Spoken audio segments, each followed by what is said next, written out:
बिस्मिल्लाहिर्रहमानिर्रहीम, अस्सलाम वालेकुम। माई सेल्फ खिज़र मधुसामा और आप देख रहे हैं एमके प्रिपरेशन का यूट्यूब चैनल। स्टूडेंट्स, जैसा कि आप जानते हैं एमके प्रिपरेशन हमेशा आपके लिए up to dated notes, up to dated lecture series और जो लेटेस्ट इंफॉर्मेशन हैं वो आपको एक्यूरेटली जिम्मेदारी के साथ प्रोवाइड करता है। आज के सेशन में जो हम अक्टूबर 2025 तक, जनवरी 2025 से लेकर अक्टूबर 2025 तक करंट अफेयर्स के वो तमाम इवेंट्स जो पूरी दुनिया के अंदर नेशनल इंटरनेशनल जो है वो हो चुके हैं, वो सारे के सारे लेकर आए हैं।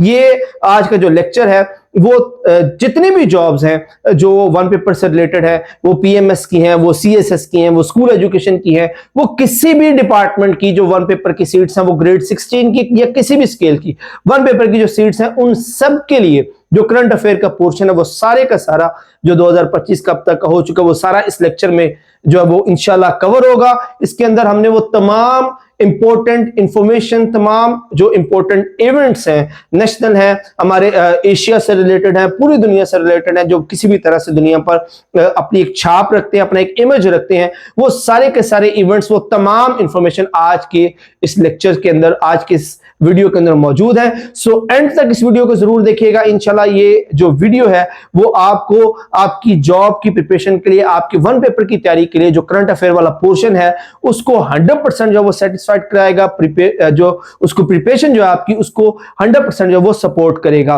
और अगर आपने अभी तक एमके प्रिपरेशन का यूट्यूब चैनल जो है वो सब्सक्राइब नहीं किया तो अभी चैनल सब्सक्राइब करें, बेल आइकन पे क्लिक करें ताकि तमाम जो लेटेस्ट इंफॉर्मेशन है, पाकिस्तान के तमाम सेक्टर्स की जॉब्स, किसी भी पब्लिक सर्विस कमीशन की जो जॉब्स हैं उनसे रिलेटेड तमाम इंफॉर्मेशन है और उनसे रिलेटेड जो नोट्स हैं, वीडियो लेक्चर्स हैं, वो आप तक बर वक्त पहुंचते रहें। और अगर आपको ये वीडियोस अच्छी लगे तो उनको लाइक और शेयर करना मत भूलिएगा। तो स्टार्ट करते हैं आज के सेशन को। इस सेशन में हमने कवर किया है 2025 का के जो करंट अफेयर्स है जनवरी से लेकर अक्टूबर तक। तो सबसे पहले हम जनवरी के जो ये अफेयर्स हैं उनको देखते हैं। सबसे पहले बात कर लेते हैं 1 जनवरी 2025 की। तो यहां पर हम आगाज करेंगे कि इंपॉर्टेंट इवेंट और एक ऑनर है जो पाकिस्तान के लिए।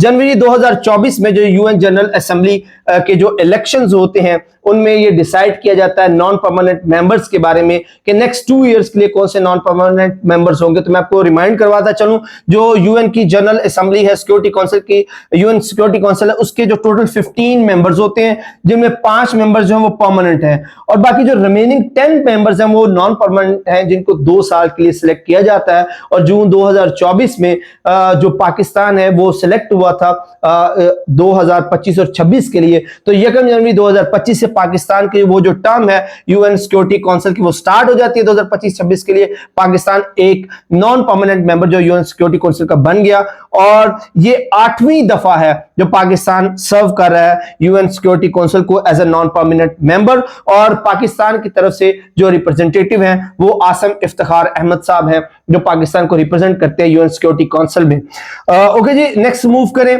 तो 6 जनवरी हमारे पास आ जाती है और 6 जनवरी में हमारे पास जो इंडोनेशिया है वो एक इंटरनेशनल जो ऑर्गेनाइजेशन फोरम है ब्रिक्स, उसको ज्वाइन कर लेता है। BRICS stand for Brazil, Russia, India, China and South Africa. और ये 10 मेंबर्स हैं ब्रिक्स के और उनका जो लेटेस्ट मेंबर है वो इंडोनेशिया है, वो ज्वाइन करता है। 2006 तक इसके सिर्फ जो 4 मेंबर्स थे, दैट इज BRIC, ब्रिक बनता था, ब्राजील, रशिया, इंडिया और चाइना। और देन हमारे पास 2010 में साउथ अफ्रीका ज्वाइन करता है जिसकी वजह से जो ब्रिक्स का जो एस है वो आ जाता है और ये ब्रिक्स बन जाता है। 2024 में इजिप्ट, एथियोपिया, ईरान और UAE ये भी उसके अंदर एक मेंबर्स के तौर पर ऐड हो जाते हैं। और 2025 जनवरी 6 जनवरी को इंडोनेशिया जो है वो एज अ 10th मेंबर जो है वो उसको ज्वाइन कर लेता है। और लेटर जो है वो हम आगे भी इस पे बात करेंगे कि 17 जनवरी को नाइजीरिया भी जो है वो एक पार्टनर जो है वो ब्रिक का बन जाता है।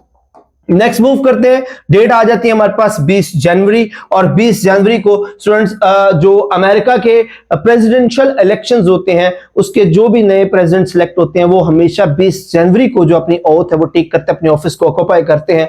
तो ये याद रखना बड़ा आसान है, हर दफा यूएस का प्रेसिडेंट जब भी सिलेक्ट होगा वो 20 जनवरी को ही अपनी ओथ लेगा। तो इस दफा 20 जनवरी 2025 को जो हमारे प्रेसिडेंट हैं डोनाल्ड ट्रंप, वो यूनाइटेड स्टेट के 47th जो प्रेसिडेंट के तौर पर जो हल्फ लेते हैं, और उनके साथ जो वाइस प्रेसिडेंट हैं वो मिस्टर जेम्स डेविड वेनिस हैं, जो 50वें वाइस प्रेसिडेंट के तौर पर अपना जो ऑफिस है वो ज्वाइन करते हैं। इसके साथ एडिशनल इंफॉर्मेशन के तौर पर आपको बता दें, जो पाकिस्तान के एम्बेसडर हैं अमेरिका के अंदर इस वक्त वो रिजवान सईद शेख साहब हैं, और जो यूएस के एक्टिंग एम्बेसडर हैं पाकिस्तान के अंदर, दैट इज डोनाल्ड ब्लूम, जो है वो इस वक्त यूएस के एम्बेसडर हैं पाकिस्तान के अंदर।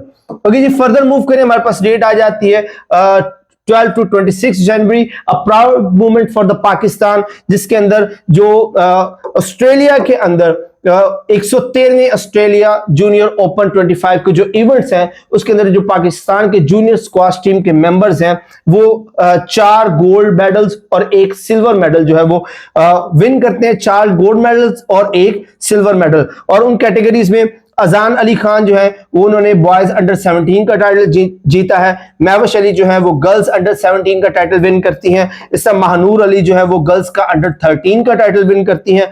अहमद अली नाज जो है वो बॉयज अंडर 11 का टाइटल विन करते हैं। और सहरश अली जो है वो गर्ल्स अंडर 15 के फाइनल में जाती हैं और वहां से सिल्वर मेडल जो है वो जीत पाती हैं। ओके जी, फर्दर मूव करते हैं। हमारे पास डेट है 20 और 24 जनवरी 2025 और इसमें जो वर्ल्ड इकोनॉमिक फोरम है उसकी 55th जो एनुअल मीटिंग जो है वो होती है, और ये होती है स्विट्जरलैंड के शहर डेवोस में। और इसका जो होस्ट है इस दफा स्विट्जरलैंड है, उसके डेवोस शहर में वर्ल्ड इकोनॉमिक फोरम की जो 55th मीटिंग है वो होती है। और थोड़ी सी इंफॉर्मेशन मैं आपको बताता चलो, वर्ल्ड इकोनॉमिक फोरम WEF का उसका जो हेडक्वार्टर है वो स्विट्जरलैंड में ही है, क्लोगनी शहर के अंदर। और पाकिस्तान के जो फाइनेंस मिनिस्टर हैं मोहम्मद औरंगजेब, उन्होंने पाकिस्तान को रिप्रेजेंट किया था इस मीटिंग के अंदर। ओके जी, फर्दर मूव करें। नेक्स्ट हमारे पास डेट है 4 to 8 फरवरी में एंटर हो जाते हैं। और इसमें फरवरी के मंथ में जो सबसे पहला इंपॉर्टेंट इवेंट है फॉर पाकिस्तान, जो प्रेसिडेंट है पाकिस्तान के मिस्टर आसिफ अली जरदारी, वो उज्बेकिस्तान का जो चाइना का जो है वो विजिट करते हैं। और अपने विजिट में जो प्रेसिडेंट ऑफ चाइना है शी जिनपिंग, उनसे उनकी मुलाकात होती है। और इस वक्त जो प्राइम मिनिस्टर है चाइना के ली क्वांग, वो भी इनसे मुलाकात करते हैं। और जिसमें दोनों ममालिक जो हैं वो काफी सारे जो स्ट्रेटेजिक मुआहदे हैं उन पर डिस्कशन करते हैं और आपस में ताउन बढ़ाने पर इत्तेफाक करते हैं।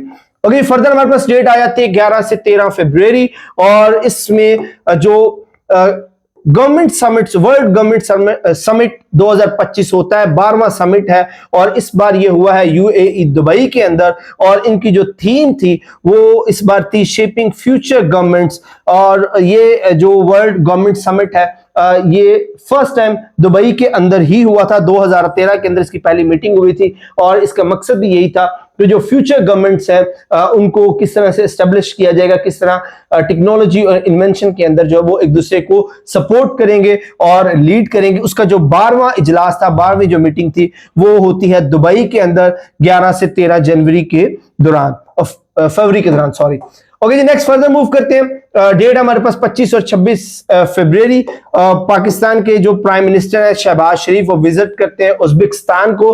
और उज्बेकिस्तान के जो प्रेसिडेंट हैं शौकत मिर्जियोयेव, इनसे उनकी मुलाकात होती है। एक हिस्टोरिक मोमेंट थी जब पाकिस्तान और उज्बेकिस्तान के जो रिलेशंस हैं वो बढ़ते हैं। और पाकिस्तान के जो प्राइम मिनिस्टर शहबाज शरीफ है वो उज्बेकिस्तान के जो बिजनेस फोरम है ताशकंद के अंदर वहां पर उससे भी एड्रेस करते हैं।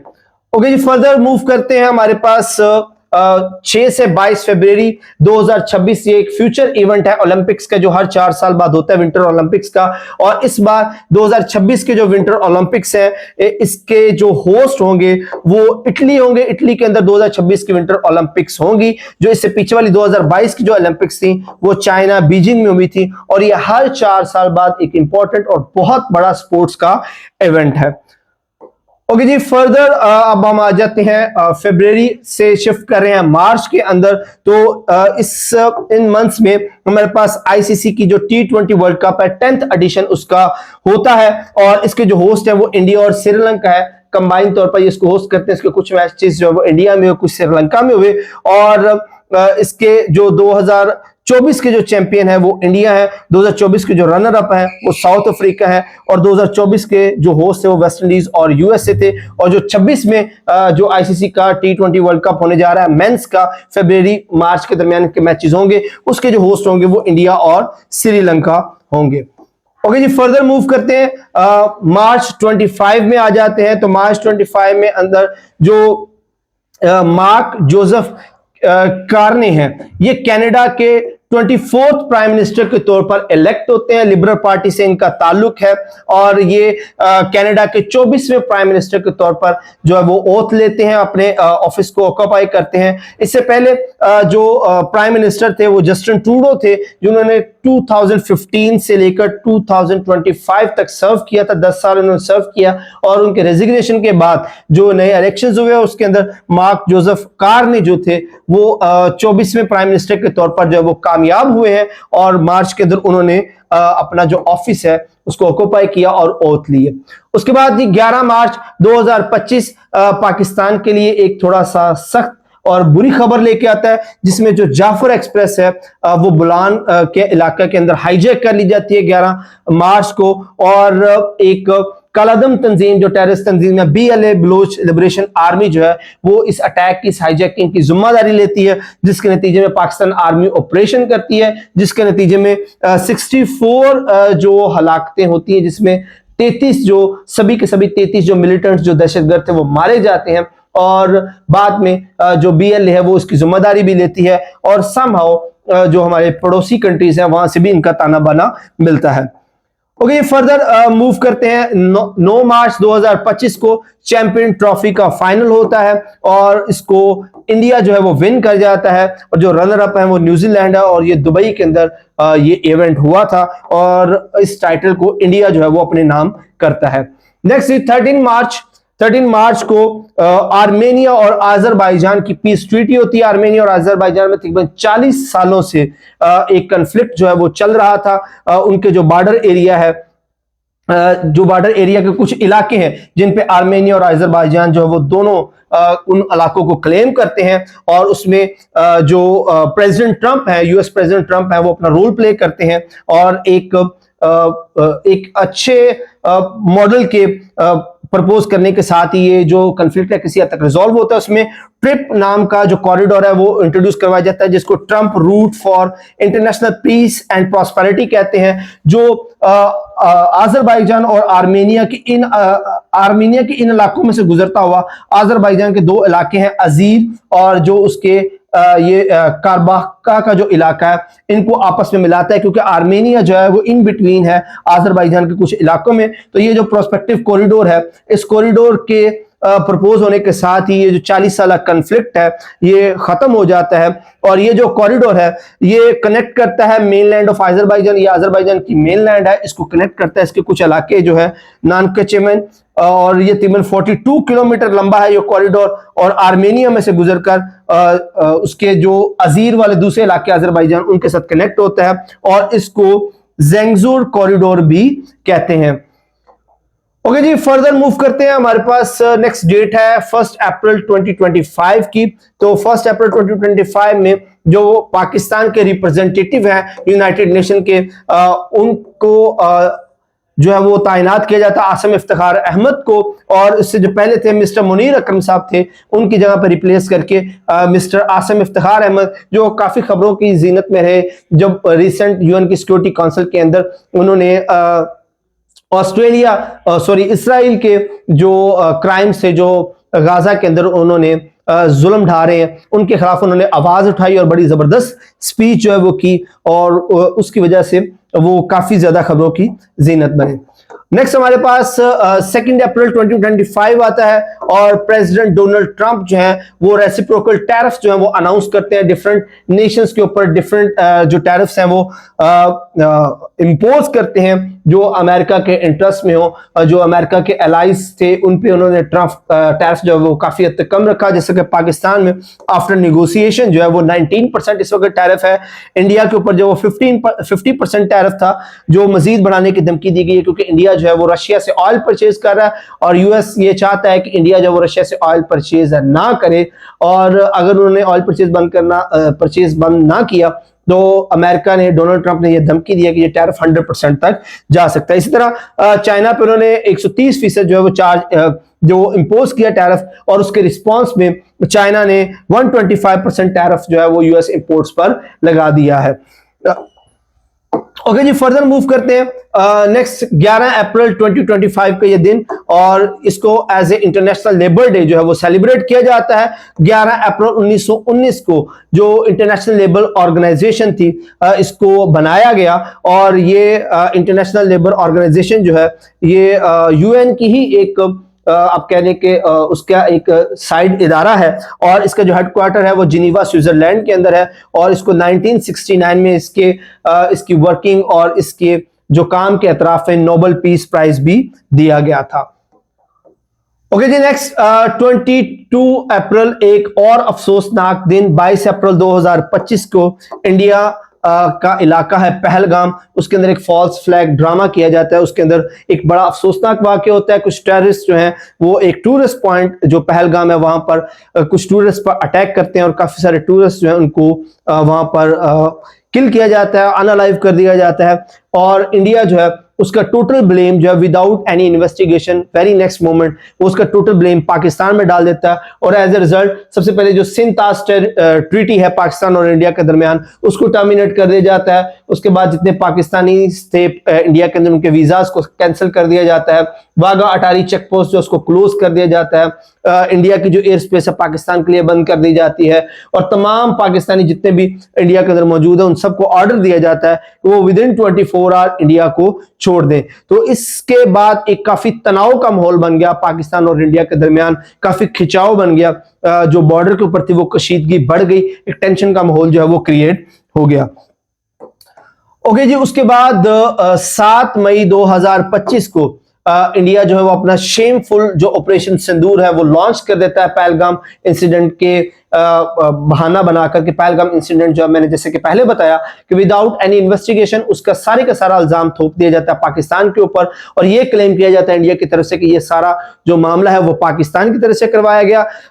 तो उसके नतीजे में इंडिया जो अपना एक इंतहाई घटिया मूव चलता है, और 7 मई 2005 की रात को पाकिस्तान की कुछ मेजर सिटीज जिसमें बहावलपुर भी है और दूसरे इलाके भी हैं उनकी मसाजिद के ऊपर जब वो एयर स्ट्राइक्स करता है, जिसके नतीजे में ऑलमोस्ट 40 जो अफराद हैं वो शहीद हो जाते हैं, जिनमें खवातीन और बच्चे भी 7 या 8 जो छोटे बच्चे हैं 2, 4 साल 5 साल के वो शहीद हो जाते हैं, जिसके नतीजे में अगेन जो पाकिस्तान और इंडिया का इलाका है उसके अंदर काफी कशीदगी और जो काफी मामला जो हैं वो खराब हो जाते हैं।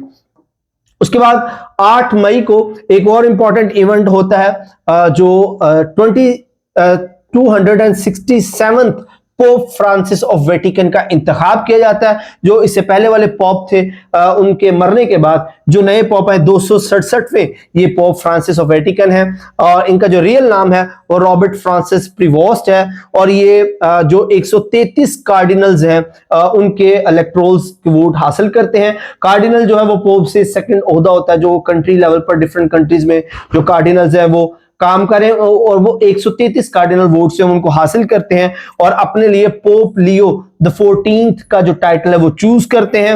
और जो फर्स्ट ये पहले पोप हैं जो नॉर्थ अमेरिका से बिलोंग करते हैं, नॉर्थ अमेरिका से बिलोंग करने वाले ये पहले पोप है, और ये पहले पोप है जिनके पास यूएस सिटीजनशिप है। और इसके साथ एडिशनल इंफॉर्मेशन ये है कि पाकिस्तान के लिए जो कार्डिनल है इस वक्त वो जोसेफ कॉटिस हैं, जो पाकिस्तान के कार्डिनल के तौर पर काम कर रहे हैं। उसके बाद डेट आ जाती है जी हमारे पास 10th मई, और जैसे कि हम पीछे बात कर चुके हैं कि 7 मई को इंडिया ने ऑपरेशन सिंदूर के नाम से एक इंतहाई शर्मनाक हरकत करते हुए पाकिस्तान के कुछ इलाके में निहत्ते सिविलियंस जिसमें खवातीन और बच्चे भी शामिल थे उन पे एयर स्ट्राइक्स की, और 40 के करीब जो लोग थे उनको शहीद कर दिया, जिसके नतीजे में 10 मई तकरीबन 3 दिन के बाद पाकिस्तान जो है वो अपना ऑपरेशन बुनियानुल मरसूस उसको लॉन्च करता है। ऑपरेशन बुनियानुल मरसूस जो है वो सुबह अजानों के बाद जो है वो स्टार्ट किया जाता है, जिसमें पाकिस्तान जो है तकरीबन 12 जो स्ट्रेटेजिक टारगेट्स हैं जो बॉर्डर के करीब जहां से पाकिस्तान पर जो हमला किया गया, पाकिस्तान के ऊपर शरंगेजी की गई, उन 12 स्ट्रेटेजिक पॉइंट्स को निशाना बनाता है, उन 12 चेक पोस्ट्स को अच्छे तरीके से निशाना बनाता है। उसके साथ साथ जो 7 इंडियन एयर जेट्स हैं, जो फाइटिंग जेट्स हैं वो गिरते हैं, जिनमें इंडिया का प्राइड जेट जो जेट है रफाल, वो भी 3 रफाल जेट भी शामिल हैं। और उसके साथ साथ उनका एक रशियन जो डिफेंस सिस्टम S-400, उसके साथ और भी काफी सारे मुकामात जो हैं वो डिस्ट्रॉय किए जाते हैं। इसके साथ साइबर अटैक होता है और साइबर अटैक के नतीजे में भी काफी सारी जो इंडिया की जो साइबर प्लेसेस थी, जो साइबर एसेट्स थे, उनको तबाह किया गया। और इस तरह with in few hours Pakistan जो है एक करारा जवाब देता है इंडिया को, और इतना वो सख्त जवाब मिलता है कि with in few hours India जो है वो अमेरिका के जो प्रेसिडेंट है डोनाल्ड ट्रंप, उनसे रिक्वेस्ट करता है कि पाकिस्तान से कहकर इस मामले को सीज फायर करवाया जाए। तो उसी दिन ही जो यूएस प्रेसिडेंट है मिस्टर डोनाल्ड ट्रंप, उनके कहने पर जो सीज फायर कर दिया जाता है after the completion of the operation. ये जो ऑपरेशन बुनियान मरसूस है, ये कुरान पाक की आयत से लिया गया है। सूरत अस-सफ की आयत नंबर 4 है, जिसके अंदर ये वर्ड बुनियान मरसूस इस्तेमाल किया गया है, जिसके अंदर अल्लाह पाक जो है वो अपने ऐसे लोगों को जो है वो नोटिफाई कर रहे हैं जो अल्लाह के राह में लड़ते हुए एक सीसा पलाई हुई दीवार, एक सिंगल यूनिट के तौर पर लड़ते हैं। तो कुरान पाक की इस आयत सूरा अस-सफ आयत नंबर 4 से ये वर्ड जो है वो लिया गया है। उसके बाद तारीख आ जाती है जी 28 मई 2025, और पाकिस्तान इसको यौम तकबीर के तौर पर जो वो सेलिब्रेट करता है, क्योंकि 28 मई 1998 को पाकिस्तान जो है वो 7वीं नेशन बन जाता है और पहली मुस्लिम नेशन बनता है जिनके पास न्यूक्लियर वेपन्स जो है वो पोजेस हैं। और जो पाकिस्तान ने इन न्यूक्लियर वेपन्स को टेस्ट करने के लिए जो ऑपरेशन था उसका नाम रखा था चागी 1, और तकरीबन 3:15 पे दोपहर को ये जो डेटोनेशन वो की गई थी रास्को हिल्स में, चागी डिस्ट्रिक्ट के अंदर। याद रखिएगा कि चागी डिस्ट्रिक्ट है, लेकिन पहाड़ियों का जो सिलसिला जिसके अंदर ये डेटोनेशन की गई थी उसको रास्को हिल्स कहा जाता है बलूचिस्तान के अंदर। और ऑलमोस्ट 5 जो थी जो न्यूक्लियर डिवाइसेस थी उनको डेटोनेट किया गया, उनको टेस्ट किया गया। इससे पहले इंडिया जो है एक्चुअली 1974 में न्यूक्लियर वेपन अपना टेस्ट कर चुका हुआ था, जिसको उन्होंने नाम दिया था पोखरान 1 का। और उसके बाद उन्होंने अगेन एक अपनी पावर जताने के लिए पोखरान 2 के नाम से 11 और 13 मई 1998 को दोबारा टेस्टिंग की और उसमें फिर से डिवाइसेस चलाई, जिसको ऑपरेशन पोखरान 2 या ऑपरेशन शक्ति भी कहा जाता है। इस अटैक्स इन जो टेस्ट थे इनके मुकाबले में फिर जो 28 मई को पाकिस्तान ने एटमी धमाके करके जो ताकत का तवाज़ुन था बरे-सगीर के अंदर उसको बैलेंस कर दिया। ओके जी, नेक्स्ट मूव करते हैं। नेक्स्ट हमारे पास डेट है 3 जून 2025 की। 3 जून 2025 को जो इलेक्शंस हुए थे 5 न्यू मेंबर्स के यूएन सिक्योरिटी काउंसिल के 2026-27 के, वो हुए। जैसे कि मैंने आपको पहले बताया कि यूएन काउंसिल के अंदर 10 जो मेंबर्स हैं यूएन सिक्योरिटी काउंसिल के अंदर वो नॉन परमानेंट होते हैं, जिनको हर 2 सालों के लिए सिलेक्ट किया जाता है। तो 2026-27 की टर्म के लिए जो ये इलेक्शंस हुए और जो नए मेंबर्स हैं और वो 1 जनवरी 2026 को अपनी टर्म्स का आगाज करेंगे। और वो जो नए 5 कंट्रीज चूज हुए हैं इस इलेक्शन के नतीजे में, उनमें Bahrain, Colombia, the Democratic Republic of Congo, Latvia और लाइबेरिया शामिल है। ये 5 नेशंस जो हैं इनको ये एजाज मिला है कि यूएन सिक्योरिटी काउंसिल में नेक्स्ट 2 इयर्स के लिए as a non permanent member के तौर पर एक्ट करेंगे। जैसे कि हम पहले भी बता चुके हैं 15 मेंबर्स होते हैं जिनमें 5 परमानेंट होते हैं और 10 जो नॉन परमानेंट है। परमानेंट मेंबर्स में China, France, Russia, United kingdom और यूनाइटेड स्टेट्स जो है वो शामिल है। ओके जी, फर्दर मूव करें। 6 जून का दिन है और 6 जून को अजरबैजान जो है वो एक सिग्नेचर डील साइन करता है पाकिस्तान के साथ। एक हिस्टोरिक मूवमेंट है GF-17 थंडर तैयारी, जो पाकिस्तान का प्राइड है, जिन्होंने पाकिस्तान इंडिया कॉन्फ्लिक्ट के दौरान परफॉर्म करते हुए जो इंडियन राफेल्स हैं उनको मार गिराया था। तो उनको हासिल करने के लिए तकरीबन $4.6 बिलियन की जो डील है वो साइन होती है पाकिस्तान और अजरबैजान के दौरान। अजरबैजान इस अमाउंट के गिर्द पाकिस्तान से जो GF-17 फाइटर जेट्स है वो खरीदना चाहता है। नेक्स्ट डे 10 ऑफ जून 2025 का दिन है, पाकिस्तान के लिए एक अहम दिन है, जिसमें 2025 और 26 के लिए पाकिस्तान का जो बजट है वो पेश किया जाता है, जो पाकिस्तान के फाइनेंस मिनिस्टर मिस्टर औरंगजेब जो वो प्रेजेंट करते हैं। जो टोटल हमारे बजट का तखमीना वो ऑलमोस्ट 17.57 ट्रिलियन रुपीस है, और जीडीपी की जो ग्रोथ है वो बजटेड है 2.4%, और इन्फ्लेशन एंटिसिपेटेड है 7.5%, और जो डेट सर्विसिंग एलोकेशन है वो ऑलमोस्ट 8.206 है, जो टोटल बजट का 46.7% बनता है। थोड़ी सी इसकी जो डिवीजन है बजट की वो हम देख लेते हैं। यहां पर जो मेजर आइटम्स हैं जिसमें आप देख सकते हैं, जो डेप्ट सर्विसिंग है उसके लिए 46.9% है, उसके बाद डिफेंस के लिए 7.2% रखा गया, सब्सिडीज के लिए 6.5% है, ग्रांट्स और ट्रांसफर्स के लिए 6.7% है, सिविल गवर्नमेंट्स के लिए 12.4% है, फेडरल जो डेवलपमेंट प्रोग्राम है उसके लिए 4.4%, प्रोविजनल डेवलपमेंट प्रोग्राम के लिए 13.7%, एसईओ प्रोजेक्ट के लिए 3.7% जो रखा गया। ये मोटी मोटी अमाउंट्स हैं जो अमूमन पूछी जा सकती हैं, और उसमें यहां पे भी आप देख सकते हैं डिफेंस के लिए ऑलमोस्ट 2550 बिलियन रुपीस, जो ऑलमोस्ट 1.9% ऑफ जीडीपी बनता है। इस तरह हेल्थ केयर के लिए 14.3 बिलियन है, एजुकेशन का 39.5 बिलियन है, और डेवलपमेंट प्रोग्राम्स के लिए ओवरऑल 4.2 to 4 ट्रिलियन जो रखे गए हैं, जो overall almost 4% of the GDP बनता है। ओके जी, नेक्स्ट 13 जून, और अगेन पाकिस्तान जो दुनिया के अंदर एक और जंग दुनिया को देखने को मिलती है, जो इजराइल है वो ईरान के ऊपर अटैक करता है, और ऑपरेशन का नाम रखा जाता है राइजिंग लाइन। ये वर्ड राइजिंग लाइन जो है वो इजराइल की जो उसकी जो मजहबी किताबें उनमें से लिया गया, जिसमें इजराइल को एज अ राइजिंग लाइन जो डिक्लेयर किया गया। उसी नाम के साथ इजराइल जो है वो ईरान के कुछ इलाकों के ऊपर अटैक करता है, और जिसके अंदर जो ईरान के कुछ अहम लोग जो है, गवर्नमेंट के अहम लोग वो भी मारे जाते हैं, कुछ हमास के लीडर्स जो हैं इजराइल के अकॉर्डिंग वो भी शहीद हो जाते हैं। उसके बाद उसके जवाब में 13 जून को ही ईरान जो है वो एक जवाबी ऑपरेशन शुरू करता है, जिसको ट्रू प्रॉमिस यानी वादा सादिक 3 या ट्रू प्रॉमिस 3 के नाम से जो एक ऑपरेशन है वो स्टार्ट करता है, जिसमें जो ईरान है वो इजराइल के ऊपर एयर स्ट्राइक्स करता है। बहुत सारे मिसाइल जो है वो इजराइल के ऊपर फायर किए जाते हैं, जिसके नतीजे में काफी सारी कैजुअलिटीज और नुकसान भी देखने को मिलता है। ओके, फर्दर मूव करते हैं जी। 14 जून 2025 को पाकिस्तान के लिए एक और प्राउड मूवमेंट, लौरा अकरम जो कैनेडियन पाकिस्तानी निजात कैनेडियन है, वो फर्स्ट एवर जो वर्ल्ड मेडल है वो पाकिस्तान के लिए विन करती है वुमेन बॉक्सिंग के अंदर। और ये जो इवेंट है वो चेक रिपब्लिक के अंदर जो वो मुनक्कद हुआ, और उसके अंदर जो लौरा अकरम है वो पाकिस्तान का पहला वर्ल्ड मेडल जो है वो विन करती है। ओके जी, फर्दर हमारे पास 15 to 17 जून का दिन आता है, और इन दिनों में जो G7 का 50वां समिट, G7 का 50th जो समिट है वो हेल्ड होता है, और इस बार जो होस्ट है वो कनास्कीज, कनाडा का शहर है कनास्कीज, वहां पर ये G7 का समिट होता है, और वर्ल्ड के ये 7 बड़े जो लीडर्स हैं वो यहाँ पर जमा होते हैं और इस समिट के अंदर एड्रेस करते हैं। उसके बाद 16 जून 2025 को जो वियतनाम है वो ब्रिक्स को as a partner country join करता है 16 जून को। और एडिशनल इंफॉर्मेशन के तौर पर बता दूंगा कि ब्रिक्स का जो लेटेस्ट समिट है वो अक्टूबर 2024 में रशिया में जो हुआ था। 2025 के समिट की हम आगे बात करेंगे।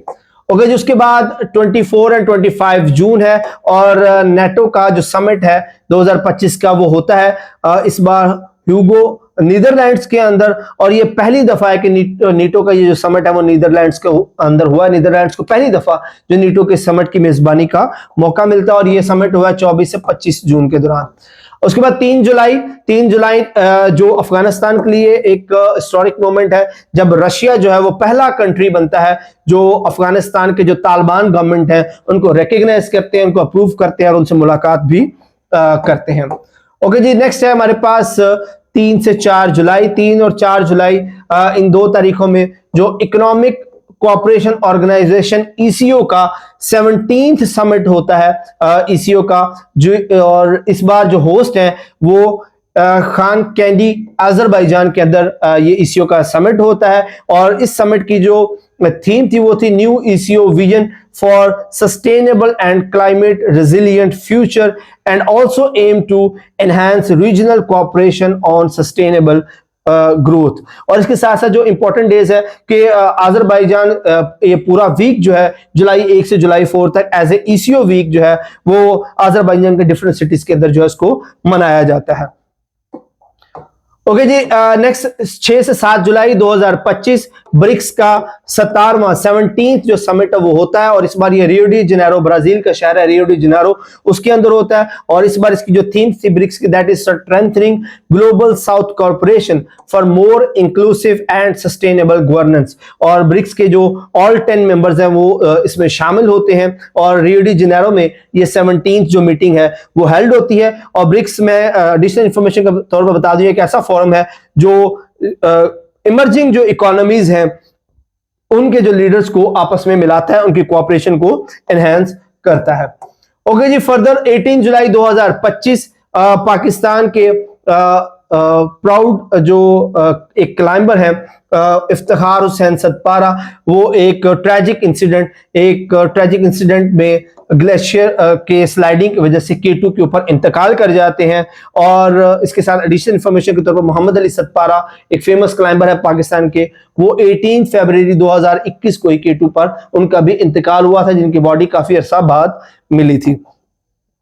ओके जी, फर्दर 24 जुलाई और एक और जंग है कंबोडिया और थाईलैंड का क्लैश जो ब्रोक आउट होता है। ये जो डिस्प्यूट है ये ऑलमोस्ट 508 माइल जो लैंड है उसके जो टेंपल्स हैं, प्रिया विहार टेंपल जो है उसके कन्फ्लिक्ट की वजह से कुछ एरिया है जो थाईलैंड और कंबोडिया दोनों ही क्लेम करते हैं, वो एरिया उनसे बिलोंग करते हैं, स्पेशली ये जो प्रिय विहार जो टेंपल है उनके लिए। और इस कन्फ्लिक्ट के नतीजे में ऑलमोस्ट 34 लाइव्स जो वो लॉस्ट होती हैं, जिनमें मिलिट्री और सिविलियंस दोनों जो है वो शामिल है।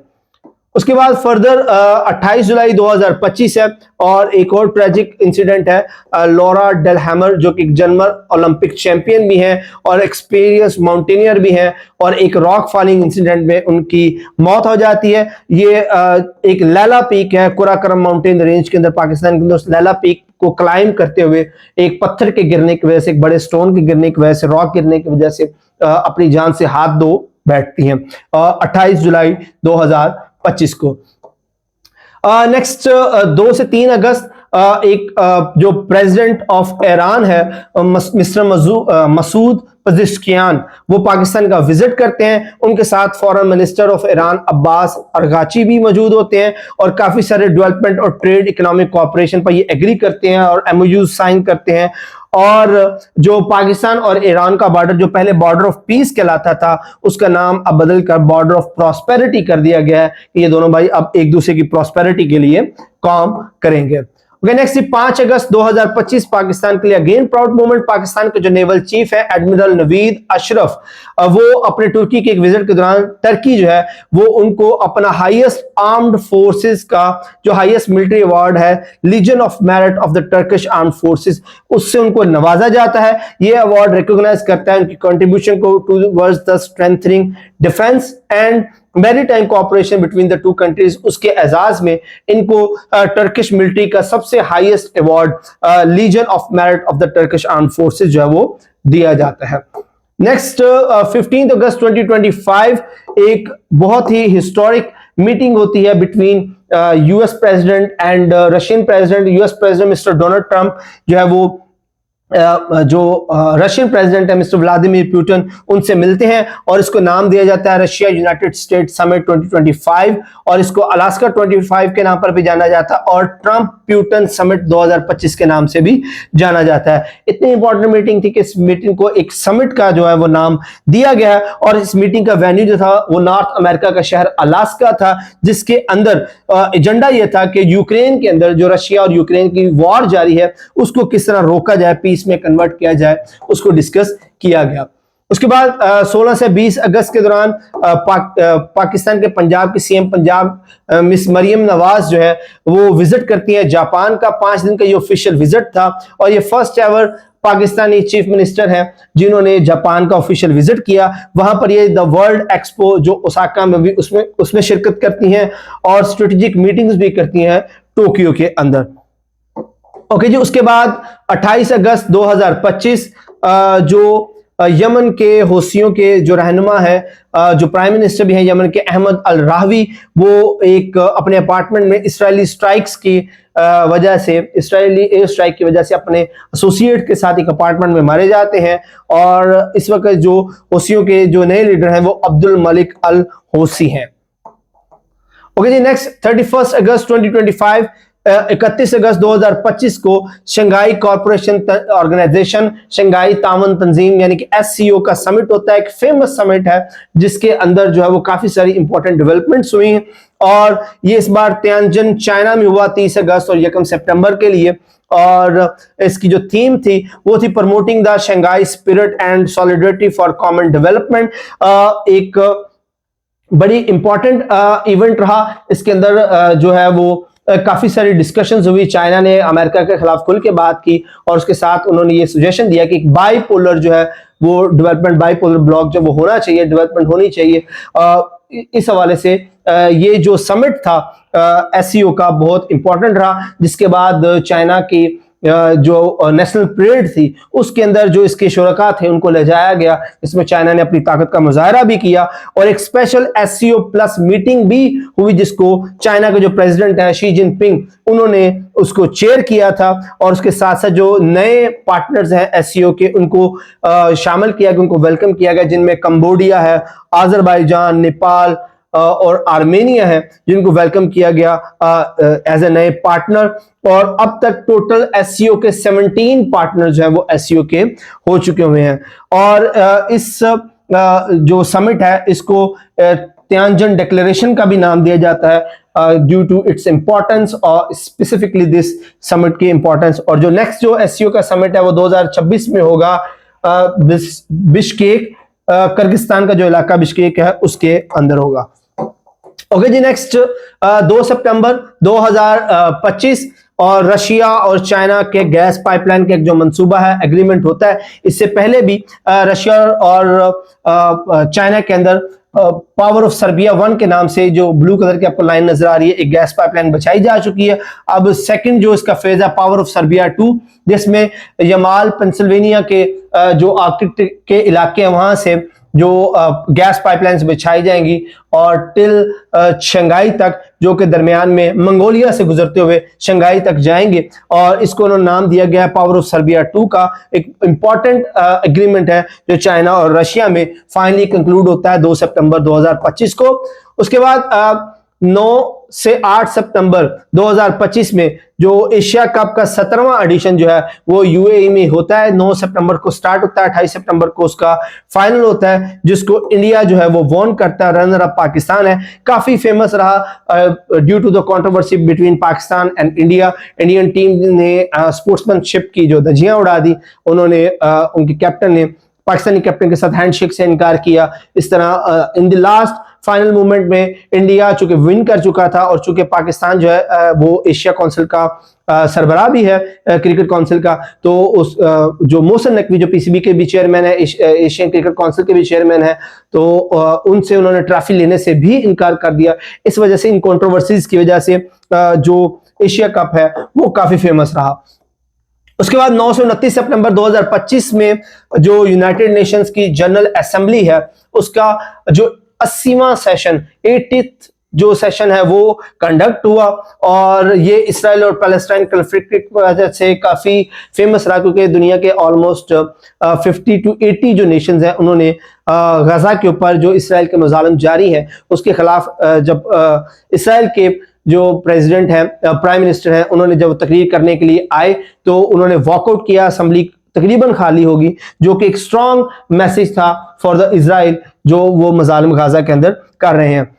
एक थोड़ी सी एडिशनल इंफॉर्मेशन है, ये जो यूएन की जनरल असेंबली है 1945 ऑलमोस्ट 80 इयर्स अगो ये एस्टेब्लिश हुई। इसका हेडक्वार्टर्स जो वो न्यूयॉर्क में है, और इस वक्त जो इसके जो प्रेसिडेंट है वो एनालिना बेयरबुक है। ओके जी, नेक्स्ट मूव करते हैं 26 सितंबर 2025 को जो prime minister of Pakistan mister Shahbaz Sharif है, ये जो यूनाइटेड नेशन की जनरल असेंबली का सेशन है, 80वां सेशन है, उस पर खिताब करते हैं और मुतालबा करते हैं कि गाजा के अंदर और पैलेस्टाइन के अंदर फौरी सीज फायर किया जाए और पीस जो है वो कायम की जाए। इसके साथ साथ वो जो प्रोलॉन्ग्ड ऑक्यूपेशन है इंडिया की और उनकी सेल्फ डिटर्मिनेशन का डिनायल है इंडिया की तरफ से, इलीगल ऑक्यूपेशन जो है वो जम्मू एंड कश्मीर के ऊपर, उसके खिलाफ आवाज उठाते हैं। उसके साथ साथ क्लाइमेट चेंज, टेररिज्म, इस्लामोफोबिया और सस्टेनेबल डेवलपमेंट पे भी बात करते हुए नजर आए। उसके बाद 21 से 27 सितंबर 2025 में अगेन पाकिस्तान के प्राइम मिनिस्टर जो है शहबाज शरीफ, वो यूनाइटेड स्टेट ऑफ अमेरिका का एक हिस्टोरिक विजिट करते हैं और फील्ड मार्शल आसम मुनीर भी उनके साथ होते हैं। व्हाइट हाउस में ये मीटिंग होती है जो यूएस पाकिस्तान के जो रिलेशन है उनको बूस्ट करती है। एक इंपॉर्टेंट मीटिंग है जो पाकिस्तान की इंपॉर्टेंस को रिफ्लेक्ट करता है पूरे खित्ते के अंदर। उसके बाद नेक्स्ट हमारे पास 28 सितंबर 2025 को एक और आजाद पाकिस्तान के नाम नादिया आजाद, जो पाकिस्तान की एक वुमेन क्लाइंबर है, वो दूसरी विमेन बन जाती हैं जो 8000 मीटर से ज्यादा बुलंदी वाली 4 जो पहाड़ हैं, 4 जो चोटियां उनको सर कर चुकी हैं। उनमें एवरेस्ट शामिल है जिसकी हाइट जो है वो 8848.86 मीटर है। उसके बाद लोहाटसे है, उसके बाद आनापूर्णा है और मनासलू है। ये मनासलू वो चौथी पीक थी जो उन्होंने क्लाइंब की और उसके साथ रिकॉर्ड बनाया, second women who climb 4 peaks which is over 800 metres. और इससे पहले जो नाइला कियानी, वो पहली क्लाइंबर है जिन्होंने ऑलमोस्ट 12 पीक्स ओवर 8000 मीटर जो वो सारी की सारी सर की हुई हैं और दोनों जो विमेन है वो पाकिस्तान से बिलोंग करती हैं। उसके बाद जो 19 सितंबर 2026 को होने वाली जो एशियन गेम्स है, जिनको एशियन गेम 2026 है, वो होस्ट करेगा जापान इस बार, और ये 19 सितंबर से लेकर 4 अक्टूबर 2026 तक जारी रहेंगी, जिसमें 45 से ज्यादा नेशंस जो है वो पार्टिसिपेट करती हैं। उसके बाद 1 और 2 अक्टूबर अगेन एक बड़ा इंपॉर्टेंट दिन था जिसमें ग्लोबल स्मूथ फ्लोटिला एक मूवमेंट थी जो एक ग्रेटा थनबर्ग जो सोशल वर्कर हैं उनकी आवाज पर डिफरेंट कंट्रीज से हजारों लोग जो है वो डिफरेंट शिप्स के ऊपर एक कॉन्वॉय बनाते हैं जो गजा के मुहासरे को तोड़कर गजा तक अमदादी सामान पहुंचाना चाहते हैं, जो लेट अगस्त 2025 में स्टार्ट हुआ था, जिसमें 50 से ज्यादा जो वेसल्स हैं वो डिफरेंट नेशन से शामिल हैं, जिसके अंदर पाकिस्तान से जो सेनेटर हैं जमात इस्लामी के मुश्ताक अहमद वो भी शामिल थे। और 1 और 2 अक्टूबर की रात को जो इजरायली मैरीटाइम सिक्योरिटी, इजरायली जो नेवी है वो इन पर अटैक करती है, इनको सीज करती है, जहाजों को, लोगों को गिरफ्तार कर लेती है, जो लेटर ऑन मुआहदा होने के बाद उनको रिलीज कर दिया जाता है और उनको किसी सूरत भी गाजा में एंटर होने नहीं दिया जाता।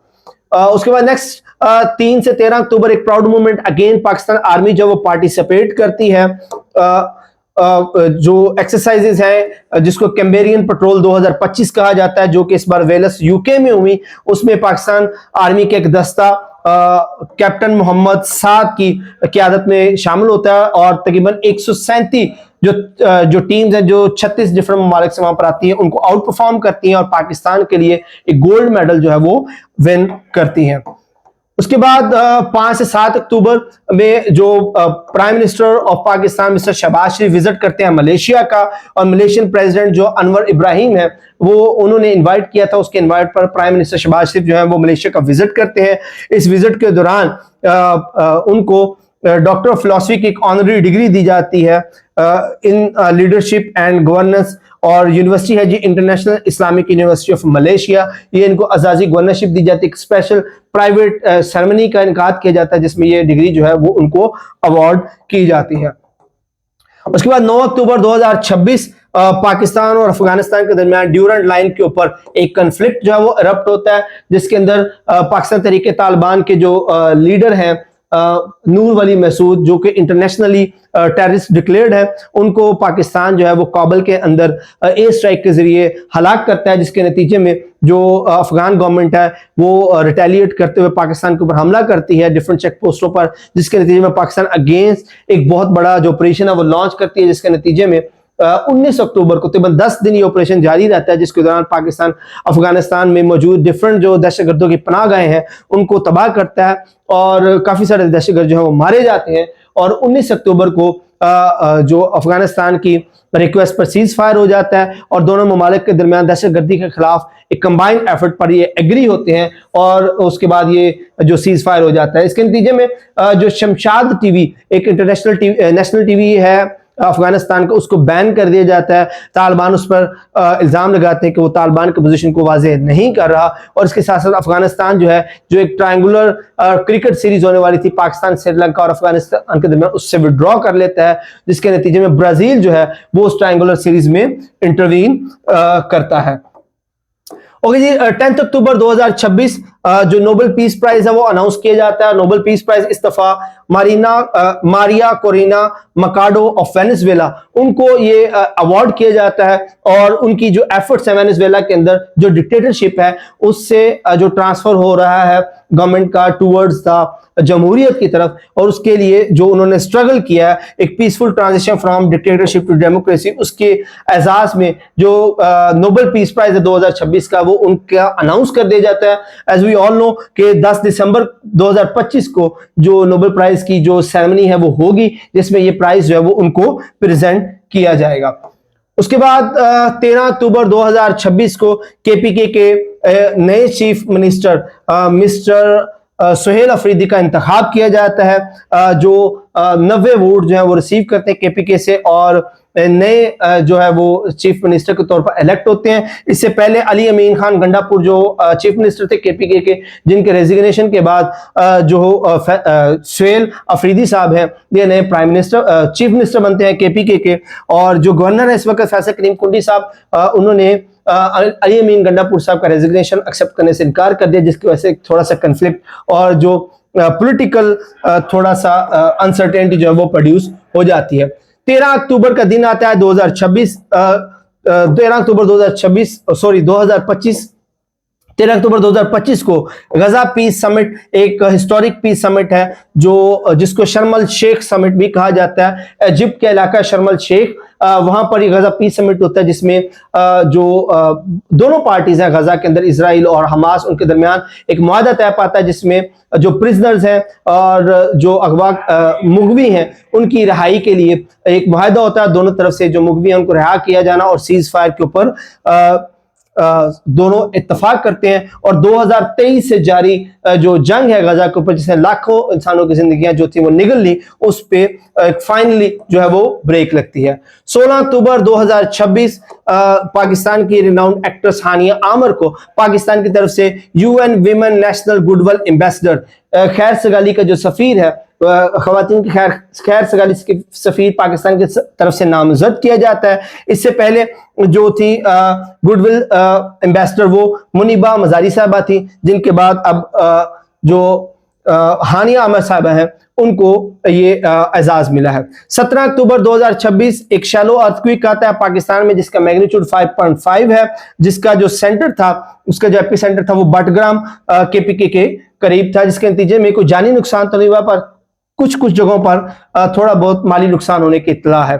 19 अक्टूबर 2026 proud moment again for the Pakistan, Pakistan अपना पहला हाइपर स्पेक्ट्रल सैटेलाइट HS-1 जो है वो लॉन्च करता है with the coordination of the China, और इसको लॉन्च किया जाता है जेकवान सैटेलाइट लॉन्च सेंटर चाइना से। इस सैटेलाइट का नाम HS-1 है, और इसकी जो प्राइमरीली जिम्मेदारी है, ये जो HS-1 सैटेलाइट है वो पाकिस्तान को मदद करेगा for the national capacity in areas like precision agriculture, urban planning and disaster response, disaster management के लिए 3 मेजर काम है जिनमें पाकिस्तान की जो कैपेसिटी है वो इंक्रीज होगी। एक माइलस्टोन है पाकिस्तान का टुवर्ड्स द स्पेस साइंस। उसके बाद ये 21 अक्टूबर 2026 है, जापान के लिए हिस्टोरिक डे है। जापान की पहली जो विमेन प्राइम मिनिस्टर जो है वो अपना ऑफिस संभालती है, सनाए टकाची, ये पहली वुमेन प्राइम मिनिस्टर है जापान की, और इसके साथ साथ पहली जो विमेन प्रेसिडेंट है उनकी लिबरल डेमोक्रेटिक पार्टी की जिसे ये बिलोंग करती हैं, और इन्होंने 21 अक्टूबर को जो अपना प्राइम मिनिस्टर का ऑफिस है वो संभाला है, और इसके साथ साथ ये commander in chief of the Japan self defence forces के तौर पर भी काम करेंगी। ये था हमारा आज का सेशन, जिसके अंदर हमने कोशिश की है कि जनवरी से लेकर अक्टूबर तक के जितने इंपॉर्टेंट इवेंट्स थे जो किसी भी तरह से अहमियत रखते थे, वो सारे के सारे पॉइंट्स कवर किए हैं। होपफुली ये सेशन आपको आपकी प्रिपरेशन वन पेपर से रिलेटेड तमाम जो आपकी प्रिपरेशन में आपकी मदद करेगा। और उसके साथ साथ एट द एंड एक गुड न्यूज है हमारे तमाम एस्पायरेंट्स के लिए कि एमके प्रिपरेशन के प्लेटफॉर्म से इंशाल्लाह बहुत जल्द विद इन 1 or 2 months हम अपनी जो बुक्स का जो पहला फेज है वो लॉन्च करने जा रहे हैं, जिसके अंदर हमारी वन पेपर के तमाम सब्जेक्ट्स की कंप्रीहेंसिव बुक जो है वो लॉन्च करने की जा रही है, जिसके अंदर तमाम सब्जेक्ट्स के जो इंफॉर्मेशन है वो हमने बड़ी मेहनत के साथ जो हमारे सब्जेक्ट एक्सपर्ट्स हैं उन्होंने नेशनल और इंटरनेशनल जो रिसोर्सेज हैं, ऑनलाइन रिसोर्सेज हैं, डिफरेंट जो बुक्स हैं उनको इस्तेमाल करते हुए तमाम इंपॉर्टेंट पॉइंट्स जो हमारे सर्विस कमीशंस हैं उनके जो सर्कुलर्स हैं, सारी चीजों को मद्देनजर रखते हुए तमाम इंपॉर्टेंट इंफॉर्मेशन को एक्सट्रैक्ट करके in the form of summary, in the form of one liner और उसके साथ साथ जो प्रैक्टिस एमसीक्यू के साथ एक कंप्रीहेंसिव डिटेल्ड बुक है जो वन पेपर में अपीयर होने वाले तमाम स्टूडेंट्स की जरूरियात को पूरा करती है। इंशाल्लाह वो आपके लिए बहुत बेनिफिशियल रहेगी। और इसके साथ साथ एक पास पेपर्स की जो बुक है वो भी इंशाल्लाह हम लॉन्च करने जा रहे हैं। होपफुली ये बुक्स जो है वो आपके लिए बड़ी बेनिफिशियल होगी एंड वी गारंटी यू इंशाल्लाह अगर आप उन बुक्स को फॉलो करते हैं तो आप 100% अपना जो टेस्ट है वो क्रैक कर पाएंगे। उम्मीद है ये सेशन भी बाकी सेशन के लिए सेशंस की तरह आपके लिए बहुत फ्रूटफुल रहा होगा। अगर आपको ये वीडियो पसंद आए तो उसको लाइक और शेयर करना मत भूलिएगा। एमके प्रिपरेशन को चैनल को सब्सक्राइब करना मत भूलिएगा ताकि आपको तमाम इंफॉर्मेटिव वीडियोस जो है वो बर वक्त मिलती रहे। नेक्स्ट सेशन तक के लिए अपना बहुत सारा ख्याल रखिएगा। अल्लाह हाफिज।